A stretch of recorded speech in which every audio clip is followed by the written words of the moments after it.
No necesita ninguna presentación, nos acompaña la ministra del Interior, Carolina Toá. Gracias por estar con nosotros. Quiero mi presentación. Pucha, que no necesita, ¿qué le voy a hacer?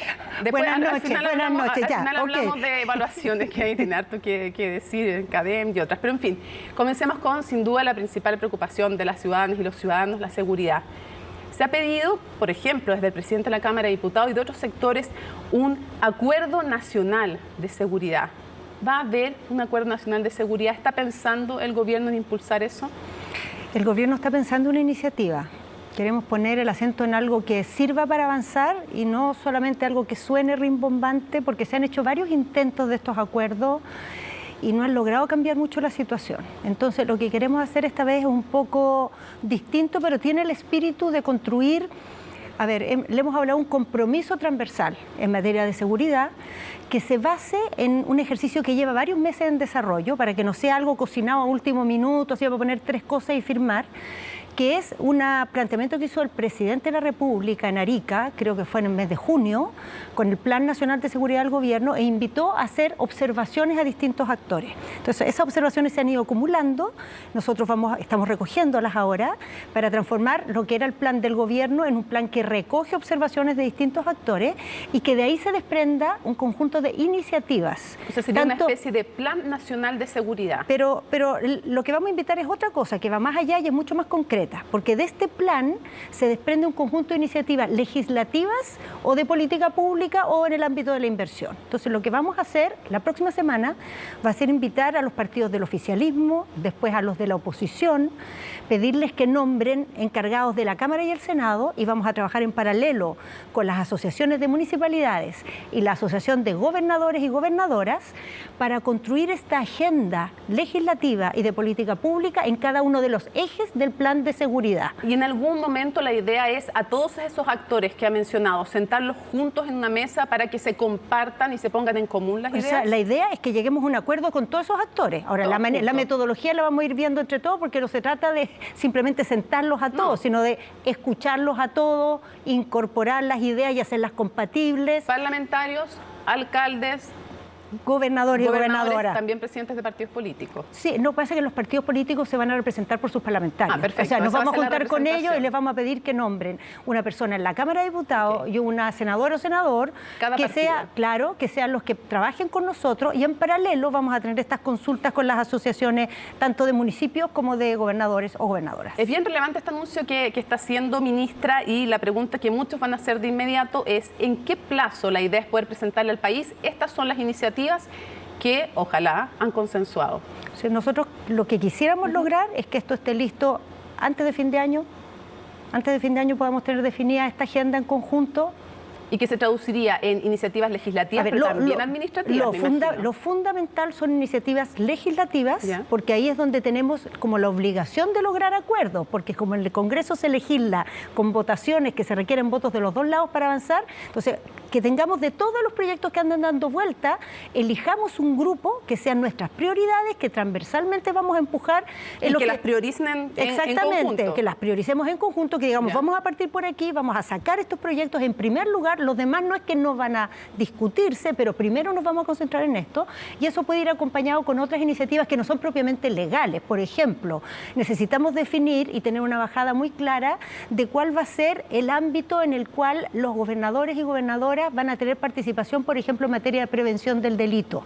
Entonces quisiéramos también que eso fuera parte del acuerdo. Porque implica entregarles facultades y potestades que ellos han pedido. Que ya sabemos, digamos, esa conversación tiene un camino andado, o sea, esto no va a partir de cero, eso es muy importante, porque siempre que se hacen estos acuerdos es como que hay que sentarse, hacer el diagnóstico de nuevo. No, aquí no, queremos ser bien ejecutivos, ocupar lo que se ha hablado en estos meses, donde ya hemos identificado dónde están los acuerdos, dónde hay diferencias, donde hay que pulir, y con esa base vamos a proponer. Y para ir a otros temas antes, para cerrar este primer capítulo, ¿cuándo se comienza oficialmente este trabajo? ¿Cuándo se comunica? La próxima semana vamos a tener las primeras reuniones con los partidos oficialistas y después con los partidos de oposición.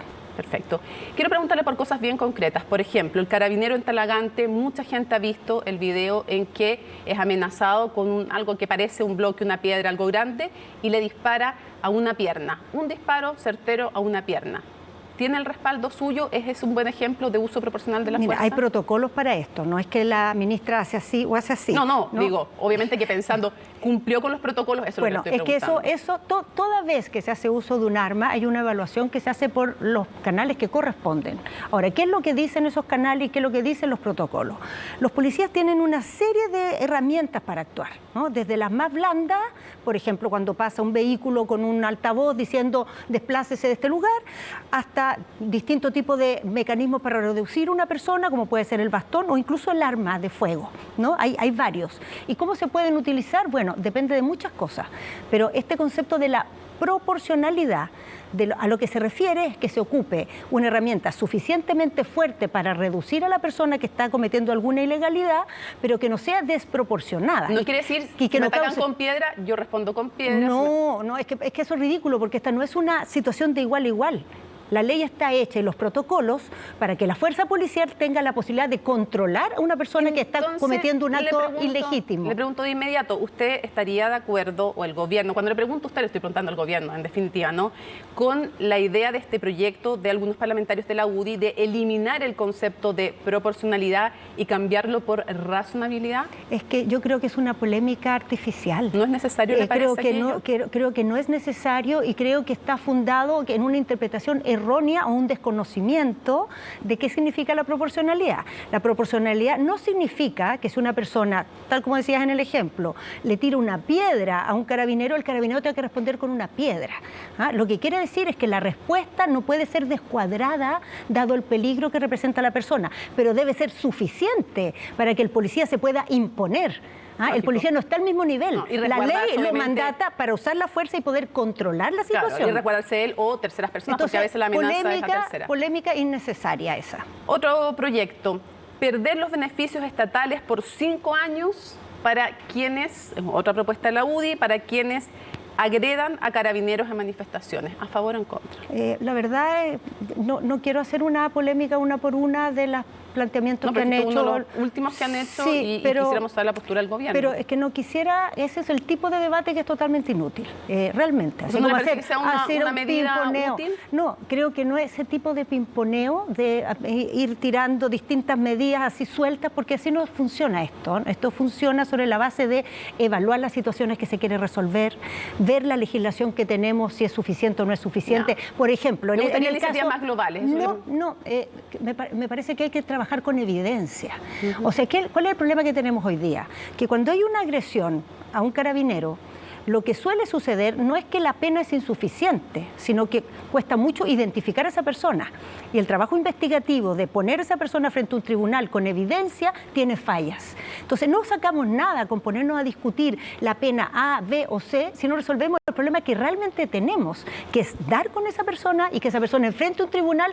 Y tercero, que es muy importante para tener resultados, no basta dar con una persona y llevarlo a un tribunal, hay que llevarlo con evidencia, sí, claro, para poder demostrar. Ahí es donde estamos fallando. Entonces, rascar donde no pica suena bien para hacer un punto de prensa, pero no resuelve el problema. Lo que tenemos que sentarnos es a ver dónde estamos fallando, que no logramos que las personas que agredan a los policías sean sancionadas. Y ahí tenemos que tomar medidas. Una frase de Galeano, esa de rasca donde no pica. El gobierno le debe una disculpa a Carabineros desde su propio partido, el PPD. El senador Lagos Weber, el senador Quintana dijeron que a raíz de todos estos tuits, de todas estas cosas, ellos, no lo está diciendo la oposición, sino que lo dicen senadores de su coalición, que debiera el gobierno pedirle una disculpa formal a Carabineros. ¿Le debe una disculpa o no? A ver, primero yo quiero recopilar cómo fueron los hechos a partir de que salieron a la luz esos tuits.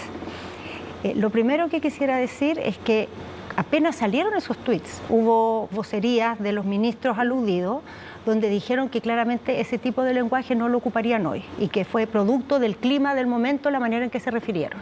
También dijeron que eso no cambia el hecho de que ellos tenían una gran preocupación y la mantienen respecto a los hechos que significaron amenazas al cumplimiento del respeto de los derechos humanos en ese momento. Posteriormente, los ministros se juntaron con el general director de Carabineros y con parte del alto mando a entrar en detalle en esto y poner en antecedentes de las situaciones que se dijeron estas palabras y por qué ellos piensan que hoy día en esos términos no las ocuparían nuevamente. A mí me parece que desde el punto de vista de aclarar dichos van varios pasos más adelante de lo que nunca nadie ha hecho en la política chilena para hacerse cargo de sus dichos. Pero quiero decir una tercera cosa que es muy importante. Todo lo que pasó en el periodo del estallido, todo el quiebre que nosotros tuvimos, a los extremos que llegamos como sociedad, nos hablan de un momento en que realmente enfrentamos una descomposición muy grande. Y la manera que tenemos de hacernos cargo de esto no es dispararnos mutuamente pidiendo perdones.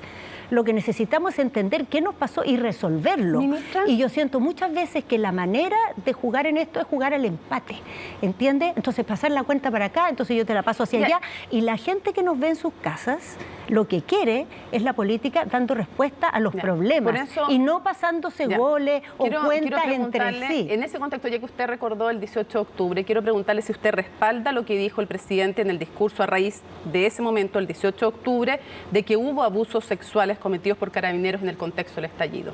No, yo respaldo todo lo que dijo el presidente de la República, ciertamente, y lo que dijo es que una razón de preocupación que no podía repetirse es que volviera a haber una situación en que las policías eran, como fue en esa ocasión, acusadas de situaciones de violación a los derechos humanos, de situaciones de abusos sexuales. No podía pasar que fueran acusadas, él dijo que habían habido abusos sexuales. Me estoy refiriendo a lo mismo, por supuesto que respaldo es el presidente de la República, y el presidente de la República se tiene que hacer cargo de que todo lo que pasó en el estallido ha tenido sanción penal en una parte milimétrica. O sea, la verdad es que si tú te fijas, los actos de vandalismo que hubo, ¿cuántos han tenido sanción penal? Casi nada. En los temas de abuso sexual también casi nada. O sea, no es distinto. O sea, usted me dice en el fondo, no se podría cuestionar que sí hubo abusos sexuales porque no hay sanción, así como no se puede cuestionar que hubo destrucción del metro porque no se haya llegado en muchos casos a sanción. Pero yo creo que no solo eso, sino que el tipo de situaciones que hubo en la época del estallido se basan en lo que todos observamos, en las denuncias que hubo, en los antecedentes que tienen esas denuncias y también en el avance que han tenido las investigaciones. Entonces, por ejemplo, hay 533 denuncias al Instituto de Derechos Humanos y 360 y tanto a los tribunales. Todas en investigación, como la mayoría de, por ejemplo, el metro sigue en investigación, los casos de destrucción por vandalismo siguen en investigación. De esas, ¿cuántas han tenido, digamos, ya una sentencia definitiva condenatoria? Una. Hay otra que tiene en los próximos días va a tener el juicio oral y ahí vamos a ver cómo resulta. Perfecto. Entonces no es muy distinto de los otros temas que sucedieron en el estallido y que están ahí todavía sin terminar de resolverse. Quiero ir a otros temas, pero antes dos cosas puntuales respecto a seguridad para ir a otros temas. ¿Va a haber reforma de Carabineros? Sabemos que antes se habló, en el comienzo del programa se hablaba de refundación, después se habló de reforma de Carabineros. Lo que quisiera preguntar es, ¿cuándo se va a presentar un paquete concreto de la reforma Carabineros? ¿Y cuál es el corazón? Si usted tuviera que explicar cuál es el concepto de esa reforma que Carabineros necesita, ¿cuál es? A ver, primero, sí va a haber reforma Carabinero. Yo diría que ya está habiendo reforma Carabinero. O sea, si uno ve cómo están funcionando Carabineros hoy día, no es igual como funcionaba hace un tiempo atrás.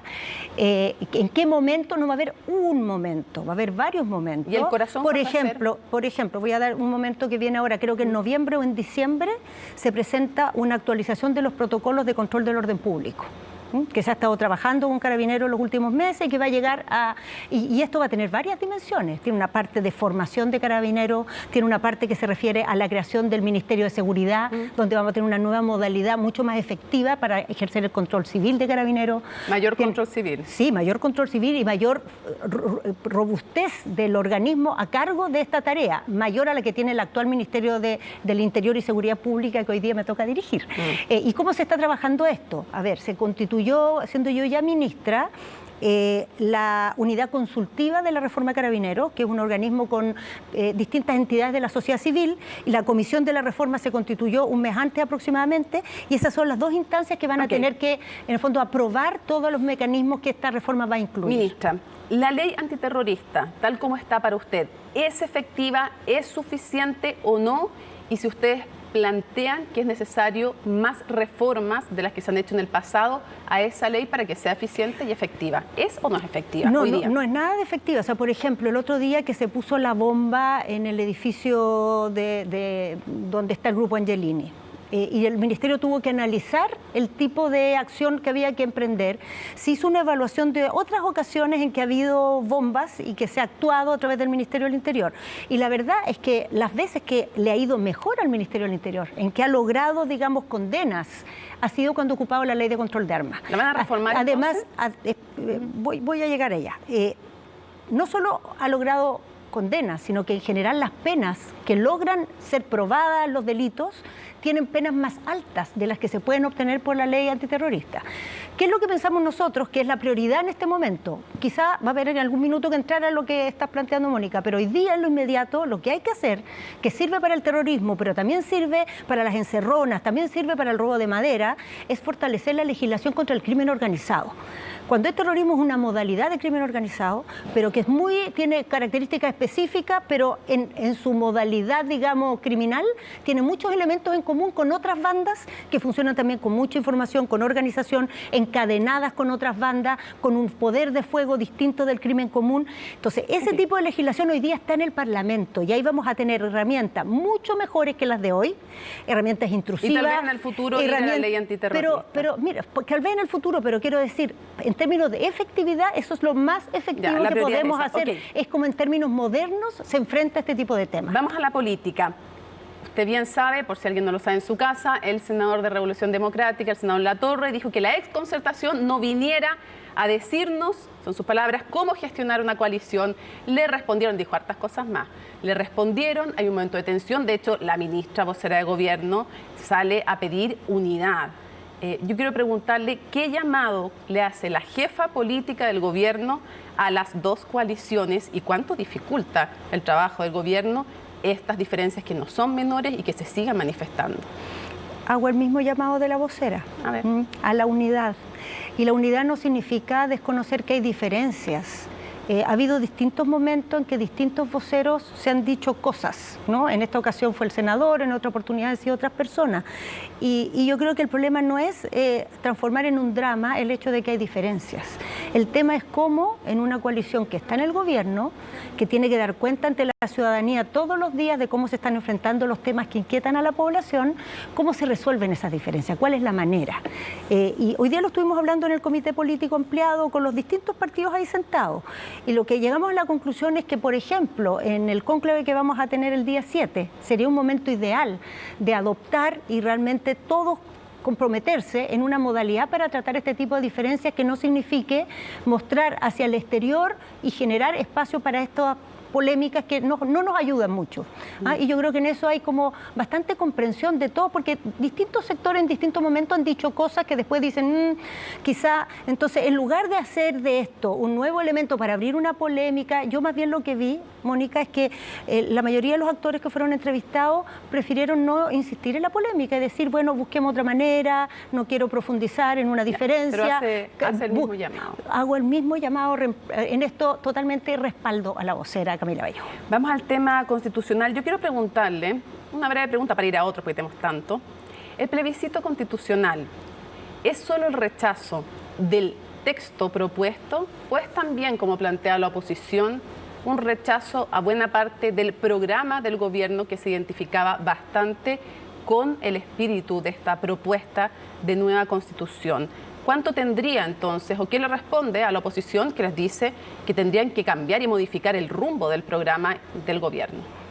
Sí, a ver, yo creo que uno puede hacer todo tipo de interpretaciones de un resultado electoral. De hecho, cuando hay un resultado electoral, a veces salen los ganadores y los perdedores interpretando que en realidad ganaron o indirectamente ganaron. Entonces, no hay cómo pensar que ganaron. Interpretaciones se pueden hacer las que se quieran, pero lo que nadie puede negar es que el gobierno del presidente Boric también fue electo en una elección democrática, donde los chilenos y las chilenas votaron y lo pusieron en la moneda con un mandato. Ahora, el presidente Boric es un gobernante sensato y responsable, y va a trabajar por sacar adelante su programa considerando el equilibrio de fuerzas que tiene el Parlamento, considerando que hay nuevas situaciones que nos han obligado a darle gran prioridad a temáticas que no estaban en ningún plan. Por ejemplo, el hecho de que hayamos tenido esta escalada con la inflación. Ciertamente no estaba en el programa la escalada con la inflación, pero la vamos a enfrentar y la hemos enfrentado. O sea, de hecho, eso fue el programa Chile Apoya, esos son el plan de reactivación que viene el próximo año con la infraestructura. O sea, la verdad es que un gobierno siempre se encuentra ante imprevistos. Y este resultado ciertamente no estaba previsto. Y uno, a la luz de esa realidad, va viendo cómo avanza. Pero el mandato del presidente no cambia por el plebiscito. O sea, ¿cambiaría la velocidad y no la dirección? O sea, no, yo creo que la dirección no va a cambiar. ¿Y la velocidad? La dirección no va a cambiar. Probablemente la velocidad pueda afectarse, pero ¿qué quiere decir afectarse la velocidad? Quiere decir que uno empieza a programar cuánto tiempo se va a demorar en sacar cada cosa, también en la medida que va logrando resultados. Esto uno no tiene un cronograma hasta el final. Por ejemplo, nosotros ahora estamos discutiendo la reforma tributaria. Los chilenos y las chilenas que votaron por el presidente Boric sabían que entre su agenda estaba una reforma previsional y sabían que en su agenda estaba una reforma de la salud. ¿Por qué es importante que salga la reforma tributaria? Porque eso va a generar los recursos para que podamos hacer las otras reformas. Entonces, ¿están encadenadas las cosas? Claro que están encadenadas. O sea, no podemos avanzar en una cosa si no tenemos la reforma tributaria. Es que yo no lo veo así. ¿No? ¿Usted está optimista? O sea, sí estoy optimista. He estado en muchas reformas tributarias, las he seguido de cerca, y yo creo que hoy día pasa algo que antes no pasaba. Y es que se entendió. Otra cosa es si se actúa en consecuencia, pero todos saben y tienen aquí en su cabeza que lograr en Chile paz social, lograr que la institucionalidad se relegitime ante la población, pasa por un nuevo pacto en términos de garantía de los derechos sociales. Que si no logramos eso, vamos a fracasar. Que si no logramos eso, Chile va a ser inestable. Entonces, que hay que avanzar en una reforma tributaria que tiene que recaudar y que tiene que ser progresiva. ¿Y los empresarios creen que lo tienen claro también? Yo creo que lo tienen totalmente claro. Ahora, hay discusiones técnicas respecto a si se hace un poco más así, un poco más asá, si la recaudación puede venir un poco más por este lado, por este otro, puede ser. Pero la comprensión de que sin más recaudación y sin progresividad, que en el fondo es más equidad, que los que más tienen de más, yo creo que a esta altura hay una comprensión mayor de la que había antes, de que ahí tenemos algo que es ineludible. Vamos a la Araucanía ahora. Aparte de no limitar o limitar menos, explíquemelo usted, garantías constitucionales y de que se renovaría cada 60 días y no cada 15, ¿qué distinto tiene este nuevo estado de excepción que plantean llevar del de emergencia? Explíqueme. Así como en concreto para que se entienda en su caso. Tiene 4 cosas distintas. A ver. Una, que al ser el plazo más largo, eso permite que la instalación de las Fuerzas Armadas que están en la zona se haga con una planificación que es mayor a la quincenal. Hoy día planificamos cada 15 días y eso es una limitante. Segundo, que el control que hacen los parlamentarios, que hoy día es bastante superficial porque en 15 días no pasa mucho, entonces no hay mucho espacio para hacer una verdadera evaluación, se transformaría en un control mucho más sustantivo, porque se basaría en 4 informes escritos que se presentarían y en la evaluación del plan de acción con el que se aprobó para 2 meses el estado de emergencia anterior. En tercer lugar, tiene la modificación de que el plazo es mayor y en cuarto lugar, el hecho de que al ser mayor el plazo, también la restricción de garantías constitucionales es menor, porque esto quiero explicarlo muy bien para que lo entiendan. ¿Qué sí se restringe y qué no se restringe? Claro, porque, a ver, ¿por qué? Se pretende, porque es una propuesta. ¿Por qué es tan corto el plazo? Preguntará a los auditores, ¿por qué cada 15 días tan poco tiempo? Porque hay muchas restricciones de garantía. Porque se limitan las garantías. Ya. Entonces, uno no puede un gobierno decirle, tome, aquí tiene este estado de excepción y limite las garantías por plazos muy largos. Incluso la Constitución del 80, que era una constitución bastante poco, digamos, cautelosa con ocupar las Fuerzas Armadas en muchas cosas, de hecho les daba poderes deliberantes en algunos aspectos, en materia de estado de excepción consideró que 15 días era suficiente. Entonces, si uno quiere hacer plazos más largos, es muy difícil del punto de vista. ¿Qué no se afectaría en concreto, ministra? Derecho de reunión. No se afectaría. O sea, la verdad es que en la práctica no se ha afectado el derecho de reunión, pero está la facultad. Ya, esa facultad no estaría. No, y el derecho de locomoción se podría, digamos... ¿De movilizarse? Sí, se podría afectar, pero no restringir. O sea, en el fondo, se podría afectar, pero de manera más acotada. Okay. ¿Y qué significa eso en la práctica? Que para la actualidad no tiene mucha diferencia, pero esto es importante para el futuro, porque cuando uno legisla en una constitución y crea una herramienta nueva, tiene que pensar que esa herramienta no solo la va a ocupar el presidente Boric, la puede ocupar cualquier gobierno futuro que tengamos. Entonces hay que tener la cautela de imaginarse que podemos enfrentar situaciones difíciles, gobiernos que no sean tan sensatos y por lo tanto no hay que darles herramientas con las que puedan hacer cosas que son vulneratorias de los derechos de las personas. Entonces, por eso, no le voy a poner nombre a quién, esos gobiernos que se imaginan. No, es que tampoco, realmente no me lo imagino a los chilenos hoy día eligiendo un gobierno de ese tipo, pero hemos visto en el mundo que pueden pasar cosas inesperadas. La CAM y otros grupos, porque esto no es solo la CAM y otros grupos como la UAM, como Resistencia Lafkenchi, podríamos nombrar más, ¿son asociaciones ilícitas a su juicio? Por supuesto, son asociaciones ilícitas. Y si las tuviera que describir en su accionar y en cómo afectan al país, ¿cómo las describiría? son grupos que para originalmente una causa que se decía política han emprendido el uso de las armas. ¿Y se les debiera perseguir bajo ese concepto penalmente, cree usted? Eso es lo que estamos haciendo. Eso es lo que estamos haciendo, en virtud de las acciones que han cometido. Aquí no se persigue a nadie por sus ideas, no se persigue por su perfil político, se persigue por el tipo de acción que está empleando y desarrollando. Pero uno puede perseguir un delito de una forma o de otra, usted bien lo sabe. Pero saben los delitos en la realidad, la verdad. Pero perseguir por asociación ilícita es un concepto específico. Es que mira, la firme para nuestros telespectadores. ¿Qué delito se elige para perseguir? Es en el que es más probable obtener una condena. O sea, a veces tú sabes que un grupo ha cometido un delito, pero eliges perseguir por otro porque es más probable obtener condena ahí. Entonces ahí hay un elemento de táctica penal. De probar y por eso no lo persiguen así. Claro, de hecho, uno de los elementos que tiene, nosotros estamos ahora legislando en materia de crimen organizado. Y una de las cosas que estamos incorporando, una de las innovaciones, es que la manera en que se describe una banda de crimen organizado está cambiando. Porque la estructura tradicional era concebirlas como las mafias antiguas, donde había un jefe, había una relación de jerarquía muy institucionalizada, y hoy día sabemos que este tipo de bandas funcionan con otras lógicas. Entonces estamos adaptando la legislación para que los elementos con los cuales se describe este tipo de delito sean los que de la realidad que hoy tenemos al frente y no de la de los años 50. Ministra, ha demorado tanto el viaje del presidente de la República a la Araucanía, se ha pedido tantas veces por distintas organizaciones, personalidades políticas, en fin, que hay altas expectativas, eso es evidente. Entonces quiero preguntarle si van a llevar anuncios concretos, porque usted ha hablado del plan Buen Vivir, que van a llevar, la escuché en el Radio Bio Bio, que damos siempre los créditos, así que no es problema. La escuché decir que iban a llevar anuncios concretos en el Buen Vivir. ¿Qué nos puede algo adelantar respecto en qué línea van los anuncios? ¿Es solo el plan Buen Vivir o, por ejemplo, tiene que ver también con un reforzamiento policial? Y no es por algo que se me ocurra, sino porque hay personas como Andrés Bionet, usted lo sabe, fue intendente, que decía, no sé, necesitamos 600 carabineros, por ejemplo, en la Araucanía. Entonces quiero preguntarle, obvio que no me va a decir la fecha, así que no gasto ni en preguntarle eso, porque ahora si me la quiere decir, feliz. Pero sé que es antes de fin de año, en Tolerancia Cero le sacamos a lo sumo que en semanas, dijo. Ok, la pregunta es, ¿con qué van en concreto a la Araucanía? Ya, es que, pucha, qué pena, Mónica, pero, a ver, primero la fecha es próxima, se está trabajando en eso, y lo que yo no puedo hacer es hacer yo los anuncios que No, pero quiero saber en qué línea van. ¿Van ahí solo sí en que el plan Buen Vivir? Ahí sí que no le dura no solo. Sí, hasta ahí podemos llegar, pero... ¿Y tiene que ver también con reforzamiento policial? ¿Qué quiero decir en los sustantivos? Lo que sí quisiera decir...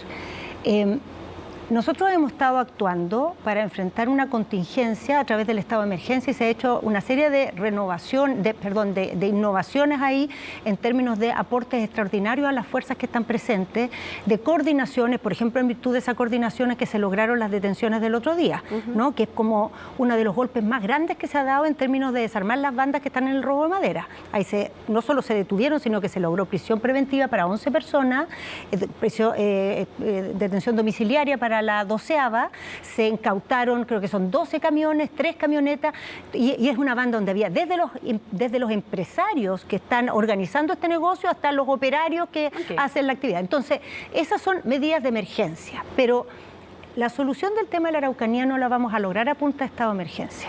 La vamos a lograr con una intervención que tiene muchas dimensiones. Tiene que ver con la seguridad, tiene que ver con los problemas de fondo que han generado este conflicto, tiene que ver con los rezagos que tiene la región, que hace que es una región que está por detrás del resto del país en materia de pobreza, de infraestructura sanitaria, de infraestructura de camino. Entonces, el presidente, ¿de qué va a hablar? De la manera en que vamos a enfrentar el tema. Ahora, ¿cómo? Eso lo va a decir el presidente. Ya, pero no está ministra. ¿Va a haber más reforzamiento pero policial? Pero mira, lo que puedo decir es que, a ver, nosotros en este tema policial... Para que pasemos, que nos queda súper poquito. Sí, pero en este tema policial, el país estuvo todos los años de la pandemia bajando sus dotaciones policiales, porque producto de los temas de distanciamiento, se podían reclutar menos personas para hacer nuevos carabineros porque había que tener un distanciamiento. En segundo lugar, hemos bajado también la generación de nuevos carabineros porque se cambió el plan de formación para los oficiales de 1 año a 2 años. Entonces, ahora se forman la mitad porque se demoran el doble. Entonces, en la práctica ha habido una baja en la dotación. Eso ya se ha recuperado con nuevos reclutamientos.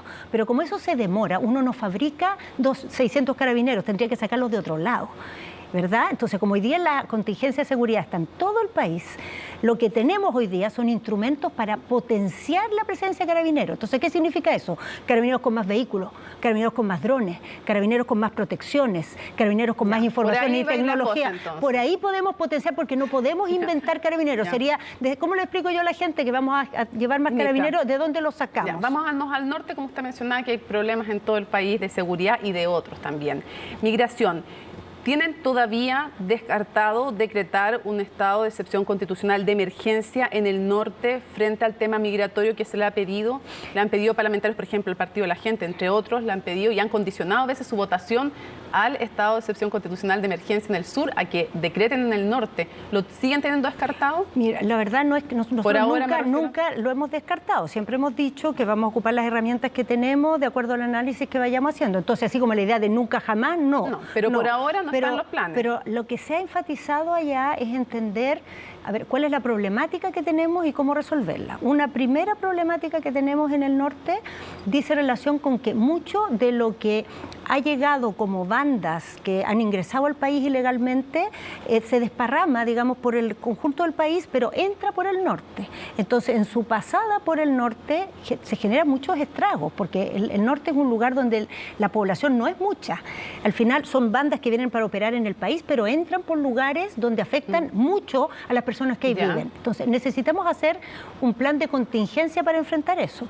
Para eso, ¿cómo podemos actuar? Bueno, primero hicimos un plan este año que en términos de recursos fue muy importante, fueron 12.000 millones de pesos y hemos descubierto que esos 12.000 millones de pesos que como cantidad de plata e insumos para la seguridad van en la línea correcta. Yo estuve en Antofagasta hace una semana y media, 2 semanas atrás, una semana y media atrás, y la verdad es que teníamos bastante sintonía, pero en la práctica de esos 12.000 millones hasta ahora todavía no se gasta un peso.